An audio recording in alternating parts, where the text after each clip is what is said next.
Hello মা, আমাকে না আমার শাশুড়ি আটা মাখাতে বলেছে। হ্যাঁ, এটাতে কোনো ভয় পাওয়ার কোনো কারণ নেই। আমি যেমন যেমন বলছি সেমন সেমন কর। প্রথম আটা ঢাল। কোথায়? আরে তোর মাথায়, এটুকুনিও জানিস না? বিয়ের আগে কতবার করে বলেছিলাম কাজগুলো শিখে নে। আচ্ছা আচ্ছা, বুঝে গেছি বুঝে গেছি। এবার কি করবো? গিলাসে করে জল ঢাল।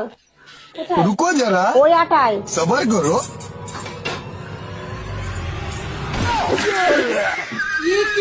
বল শক্ত আছে না নরম আছে? নরম নরম লাগছে। তাহলে একটু শুকনো আটা দে। করেছি। দিয়ে এবার কেমন হয়েছে আমাকে বল। একটু শক্ত শক্ত লাগছে। এবার হাতে করে একটু জল দে।